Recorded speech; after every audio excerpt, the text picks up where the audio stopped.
Dahulu kala, di sebuah desa kecil di pedalaman Kalimantan Selatan, terdapat sebuah danau yang dikenal dengan nama Danau Riam Kanan. Danau ini dianggap suci oleh penduduk setempat, karena konon katanya, di dasar danau tersebut terdapat harta karun yang dipercayai berasal dari zaman kerajaan kuno.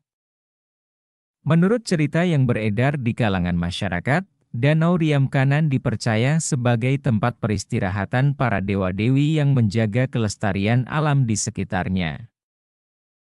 Namun, harta karun yang terpendam di dasar danau tersebut menjadi sumber ketertarikan bagi banyak orang yang ingin menguasainya. Salah seorang penduduk desa yang paling terobsesi dengan harta karun tersebut adalah seorang pria bernama Jaka.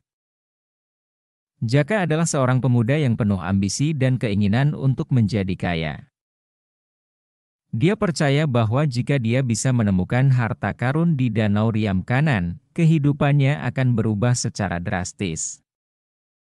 Tanpa ragu, Jaka mempersiapkan diri untuk menyelam ke dalam Danau Riam Kanan, meskipun masyarakat setempat telah memberi peringatan tentang bahaya yang mengintai. Dengan alat penyelaman yang sederhana, Jaka melompat ke dalam air dan mulai menyelam ke dasar danau. Selama beberapa saat, Jaka berusaha mencari-cari harta karun di dasar danau yang gelap. Namun, tiba-tiba, dia tersandung oleh sesuatu yang terasa seperti tangan yang menariknya ke dalam perairan yang lebih dalam. Jaka panik dan berjuang untuk naik ke permukaan, namun semakin dia berusaha, semakin kuat arus air menariknya ke dalam. Di tengah kepanikannya, Jaka teringat akan nasihat seorang tua bijak dari desanya yang mengatakan bahwa harta sesungguhnya adalah kebahagiaan dalam kehidupan, bukan sekadar materi. Dengan tekad yang baru, Jaka merubah arah pikirannya. Dia memutuskan untuk melepaskan ambisinya dan menyerahkan dirinya sepenuhnya pada arus air. Saat Jaka menyerah dan membiarkan dirinya terbawa arus, tiba-tiba dia merasa seperti diangkat oleh sebuah kekuatan yang tidak terlihat. Dia ditarik ke permukaan dan diselamatkan oleh warga desa yang telah melihatnya terjun ke dalam danau. Jaka ditarik ke perahu dan disambut dengan hangat oleh masyarakatnya.